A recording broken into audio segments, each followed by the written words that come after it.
I didn't mean to become a werewolf. Dear Scary Stories NYC, I know that most people who become werewolves like me wish that they had planned ahead to prevent it from happening to them. If only I hadn't taken that shortcut through the woods. If only I hadn't trusted that unibrow guy so much, and so forth. With me, it turns out that I knew and was friendly with the werewolves that turned me for a long time before I ever found out what exactly they were. And although I never wanted to become what I am now, I am still happy and grateful to my brothers for what they did. You'll understand if you listen to it all explained in the order it happened to me. With me, life took a sharp wrong turn when both my parents were lost in a car crash, leaving me to take care of my younger sister and find a way to cover the bills. I was 18 when this happened, so I was just barely legal, and that saved us from losing our home right away. I made friends with my parents' lawyer, and he took pity on me, helping me out more than he was legally obliged to do, and giving me a lot of free advice. He also got me a paid internship at his office, even though I was not in any way qualified for it. The pay was better than my supermarket job, though, and it helped us survive. We were just scraping by, but the bankers and bill collectors were all leaving us alone, so I began to feel a sense of hope for the future, which is not really something that comes naturally with me. I had always admired the wolves I watched out behind our house, but it was during this period when I, for some reason, made friends with them. I just felt one day that they were such nice-looking doggies, so I whistled to them, and I clapped my knees with my hands. They stopped and looked at me with the funniest expressions on their dog faces. Those wolves were like, "Is our lunch calling us over to eat her?" And I started laughing at their silly looks.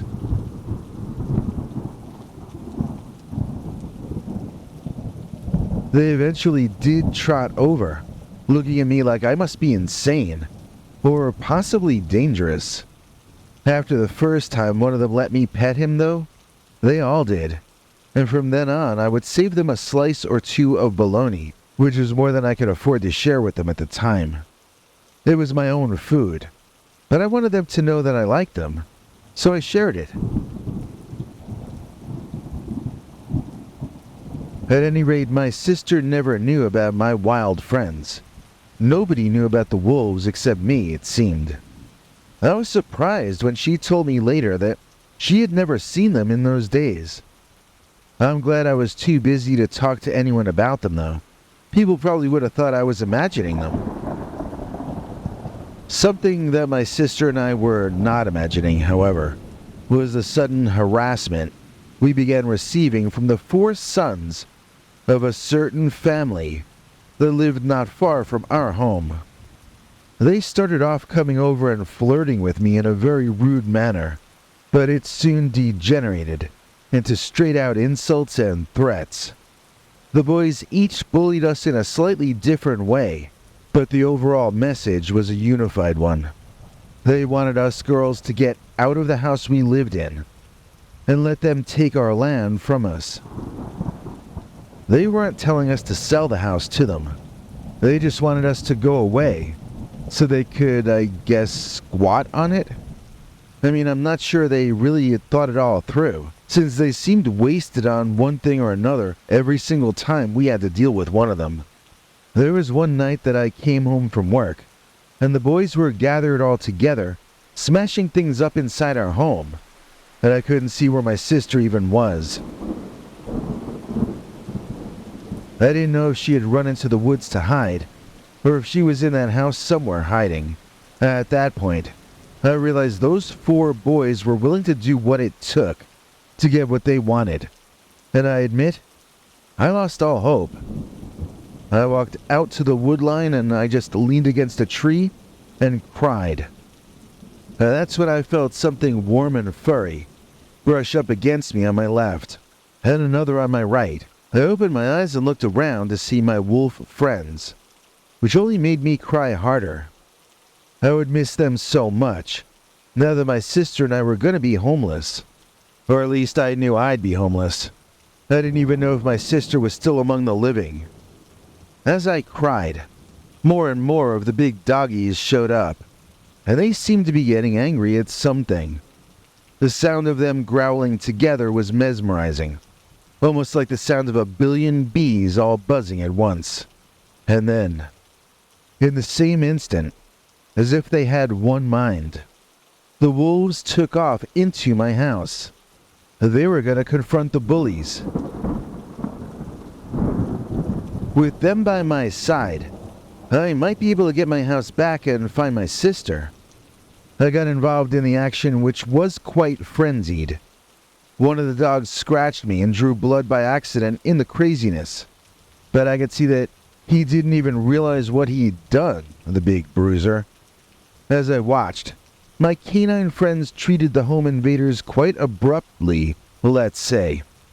The men were removed from our home, 2 of them running out screaming, and 2 of them dragged out by one of the larger wolves and dumped in the stream out back. They weren't hurt too badly. They woke up with wet pants and a bad headache, that's all.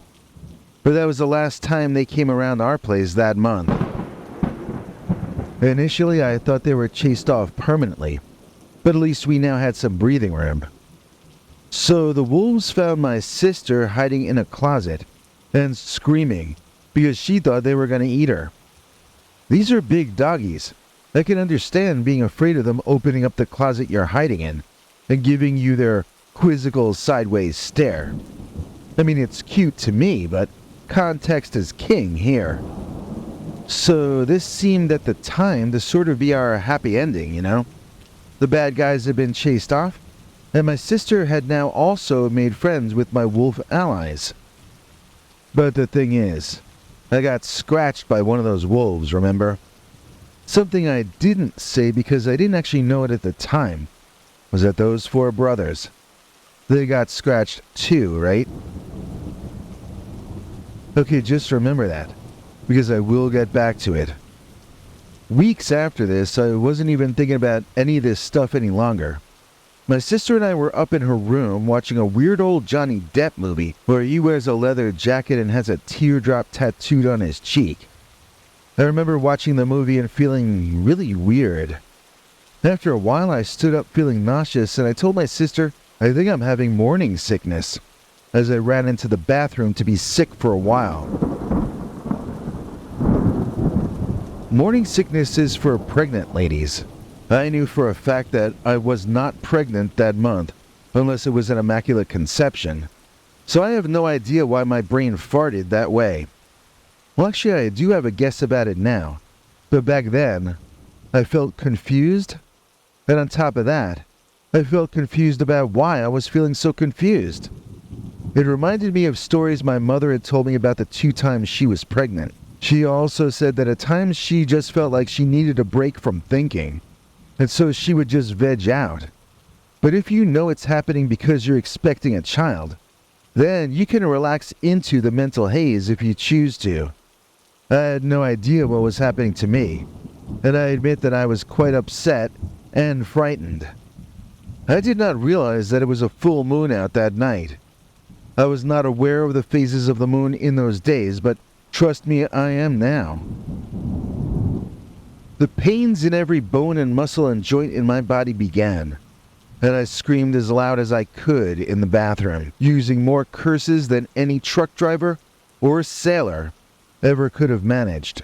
I was terrifying my sister, who asked if she should call for an ambulance. I answered by continuing to scream incoherently and writhe around on the floor, half in and half out of the bathroom. My face painfully reshaped itself into something quite different. My nose tilted up and darkened at the end. I felt a soft, downy fur growing all over my face and body. My teeth became bigger, and my jaws became longer.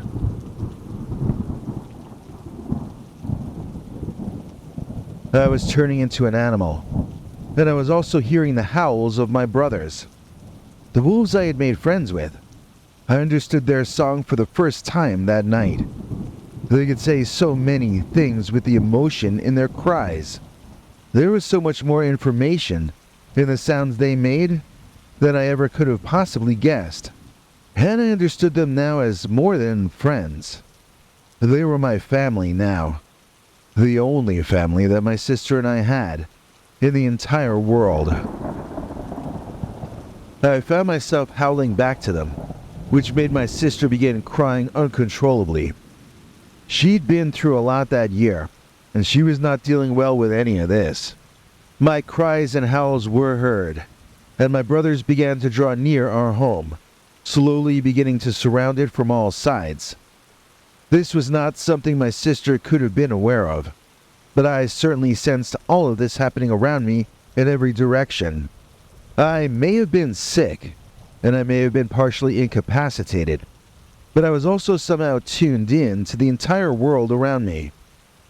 And that was when the transformation began to get really serious.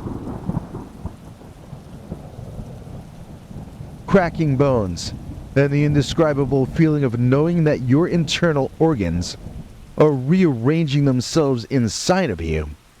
Those are what happened next. They're always what happens next now, but that first time it was all quite surprising, with each moment more unexpected than the last.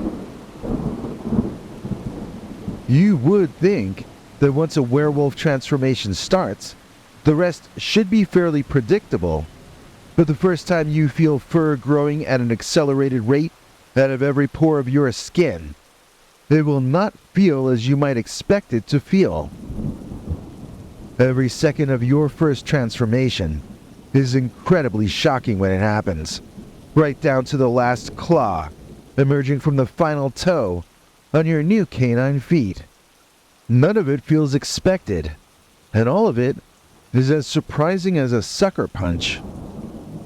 Dentists need to study us werewolves because we can grow back much longer and scarier teeth in under a minute when we change into the beast.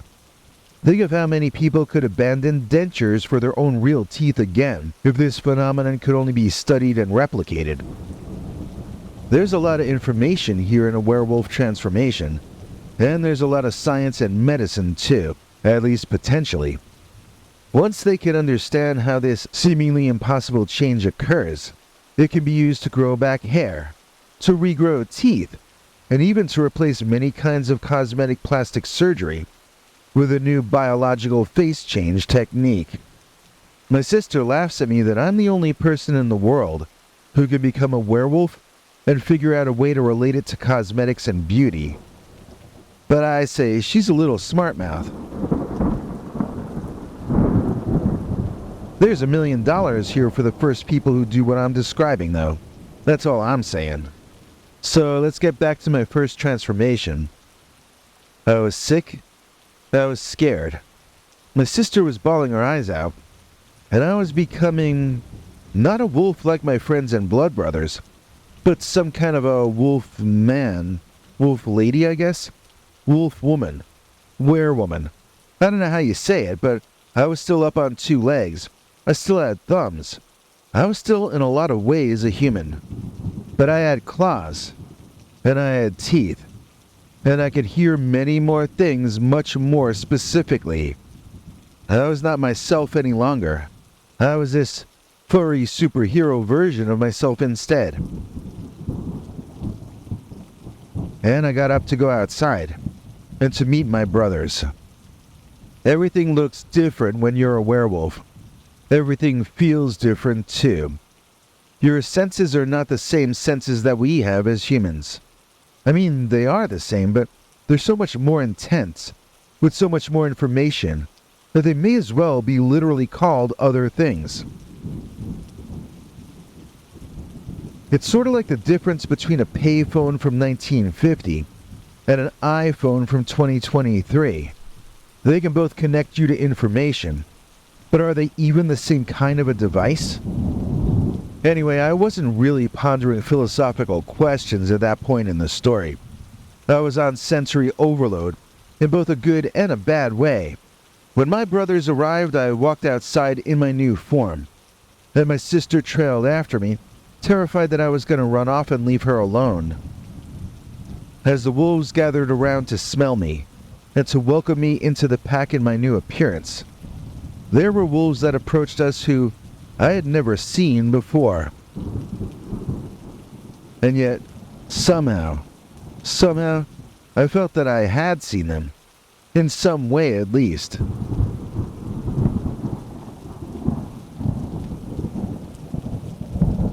That small wolf pack leaped upon mine savagely, and my brothers and I fought back in an equally savage way. I can't really even describe the fight to you. They would give you trouble about how violent and horrible things got. I yelled at my sister to go back inside and lock up, but it came out sounding like yipping and barking. My brothers understood me though, and one of them nudged my sister back indoors before returning to the battle. On that night, lives were lost, and sacrifices were made. Blood and tears both hit the ground repeatedly. It was not something I would ever want to be forced to live through again, because each person or creature involved knew that he or she might not live through the end of the fighting. This savage, frenzied insanity of violence might be the last event we ever participated in, so I believe each of us battled to the full extent of their ability. That goes for our enemies as well, who clearly wanted to tear our heads right off our bodies. They wanted me dead most especially, but I didn't even know who they were. My brothers knew. They knew the smells of these beasts, but that way of knowing was too new for me. In the end, 6 figures lost their lives on that night. They were each mortally injured while in wolf form, but then we could see that they were not in fact wolves at all. 2 of my loyal brothers were taken down, and I was stunned to see them mutating back into the forms of human men as they passed on. Neither were men I had ever seen before, but the faces of the enemy wolves who wanted to see us dead, they were quite familiar once they became human. Those bully brothers had met their match, and they'd never bother me or my sister ever again. 2 of my bigger wolf brothers dragged the bodies into the woods and gave them shallow burials. When the bodies were eventually discovered, the authorities called it a wolf attack, and they went around euthanizing some innocent animals that they blamed for the murders. They didn't get any of my brothers though, because my brothers all hid out in human form in my basement, dining on some super gourmet Alpo and Gainsburgers until the purge was over. Nothing but the best from my bros. So these days my sister has joined the new family. I don't have to worry about her as much with those bully boys gone, and I'm glad she can defend herself now that she's a werewolf as well. She hasn't had to yet, which is fine by me. Better for her to use her speed and strength to run with the pack on the hunt. Better for her to enjoy what's left of her teenage years. I really hope that she and I can have some normal time now. Some time where nobody dies and nobody tries to kill the 2 of us, you know? We could use a vacation from bad news and tragic loss. We really seriously could. But if bad news rears its ugly head again, at least the 2 of us know now that we can fight back. We can become our other selves. We can let the beast out to play. I wish that we didn't have to wait for the moon to be out to change. I wish we could transform at will, whenever we want to. I don't think that the 2 of us could possibly have become more accustomed to the lifestyle more quickly than we did.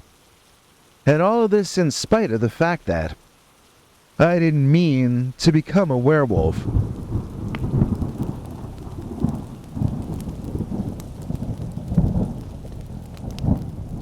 Who's today's executive producer? Well, go ahead and take a guess. Just like so many times before, our EP is CS. Please join me in thanking today's executive producer, CS, for donating to us using our paypal.me/PeterBernard209 page, which sends the money through to me in seconds. That cash goes directly to food and other immediate necessities, and we are so grateful to ever receive any of it in any form from any of you. Of course, CS is also a channel member and so much more. Here to explain to you the various ways you can help keep the lights on and new episodes coming out is our international TV spokesmongrel, Henry Lee Dogman. Hank? Thanks, Biggie. And thanks to all of you for watching this far. If you liked it, please click like. If you'd like to see more of our work, please subscribe. And also click that bell icon if you'd like to be notified when we put out a new episode. To become an executive producer, you can donate to us through the thanks button under each of our videos or through our paypal.me/PeterBernard209 page. To receive cool perks like secret uncensored Dogman episodes far too wild to ever run on this channel, you can become a YouTube channel member by clicking the join button.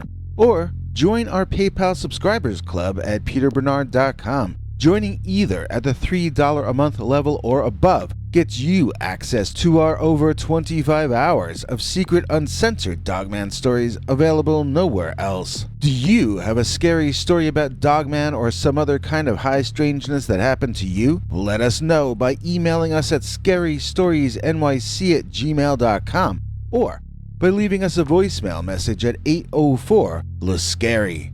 You may need to call back on that when it cuts off after I think 3 minutes. And if you don't want to do any of that stuff, thank you for simply watching to the end. Good night, and have a scary tomorrow.